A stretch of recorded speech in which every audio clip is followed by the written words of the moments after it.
ولا یبدین زینتہن، اس میں ساری چیزیں آتی ہیں، خوشبو بھی انہیں میں سے. مطلب اس میں کوئی وہ انٹینسٹی کا بھی فرق پڑتا ہے اگر آپ نے صرف اپنے لیے لگائی ہو کہ آپ مطلب جی ظاہر اس میں جو قرآن نے لفظ استعمال کیا ہے بڑا اچھا لفظ ہے. تو ہر قسم کی ممانعت ہے خوشبو سے، مطلب تھوڑی یا زیادہ. خوشبو بھی لگائیں، زینت بھی کریں، سب کام کریں. جب باہر جانا ہو تو اس کو ایسا ہونا چاہیے جو خواہ لوگوں کو متوجہ کرنے کو. اس کو اتنے اچھے طریقے سے خود قرآن نے بیان کر دیا ہے کہ خواتین اپنی زینتوں کو نمایاں نہ کریں. بس یہ تو نہیں کہا کہ زینت نہ کریں. اسی کے بعد اپلائیڈ پہلو ہوتے ہیں جس کو کبھی اللہ کا پیغمبر بھی بیان کرتے ہیں. اس کو اگر آپ بہت تفصیل سے جاننا چاہیں تو میں نے اعتراضات سیریز میں اس پر گفتگو کی ہے، سورہ نور کی ان آیات پر. یہ سب جتنی چیزیں ہیں وہ اسی کے تحت ہیں. زیب و زینت کرنا ممنوع نہیں ہے، وہ عورتوں کی ضرورت ہے. نہ زیب و زینت تو مردوں کے لیے ممنوع کیا گیا ہے نہ عورتوں کے لیے.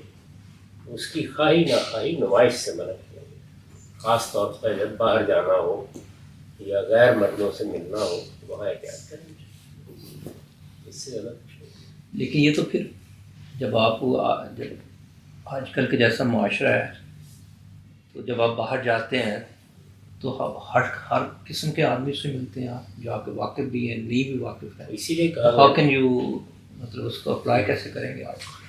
اسی لیے یہ فرمایا گیا ہے نا کہ آپ اس میں نمائش کے پہلو کو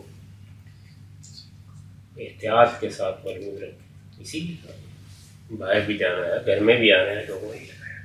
تو ایک آپ کا اپنا مانوس ماحول ہوتا ہے، ایک اس سے باہر کے لوگ ہوتے ہیں.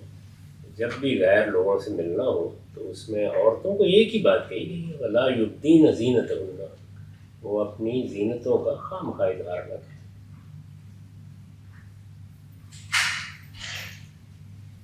سیم پرنسپلس اپلائی کرتے ہیں مردوں پہ بھی. مردوں کی ایسی کوئی زینت ہوتی نہیں جو زیادہ اٹریکٹ کرنے کا باعث بنے. اب بھی یہی صورتحال ہے، تو اس لیے ان کو یہ کہنے کی ضرورت نہیں. ورنہ اگر کوئی غلط نیت کے ساتھ مرد بھی ایسا کرے گا تو اس کو بھی روکا جائے. مردوں کو اپنی نگاہیں نیچی کرنے کی ہدایت کر دی گئی ہے، اس لیے کہ ان کے ہاں تو زیادہ مسئلہ نگاہوں ہی کا ہوتا ہے. اسی طرح حفظ فروج کی دونوں کو ہدایت کی گئی ہے کہ اپنی شرمگاہوں کی حفاظت کریں. اس میں ساری چیزیں شامل ہیں. شرمگاہوں میں کوئی برا میلان پیدا نہ ہو، ان کا افشا نہ ہو، ان کے معاملے میں کوئی بری گفتگویں نہ ہوں، ساری چیزیں. تو یہ میں نے جو نام اس کو دیا ہے مرد و زن کے ملنے کے آداب ہیں، ایٹیکیٹس ہیں. اس میں یہی کہ اللہ جو ان سے ہے وہ آپ کے دل کے حالات کو جانتا ہے. کیا کہیں گے آپ سے؟ اس میں کیا شک ہے؟ اللہ تعالیٰ کے بارے میں کوئی دو رائے ہو سکتی ہیں، وہ ہمارے دلوں کے حال جانتا ہے. اسی لیے نہیں، جو یہ کہ آپ زینت وغیرہ کر کے بھی جاتے ہیں بات، لیکن آپ کی انٹینشن جو سی ہے وہ ایسی نہیں ہے. اس کا کیسے اپلائی کریں گے آپ؟ دونوں چیزیں ضروری ہے. آپ کی نیت بھی درست ہونی چاہیے اور آپ کو ظاہر میں بھی احتیاط کرنی چاہیے. دونوں چیزیں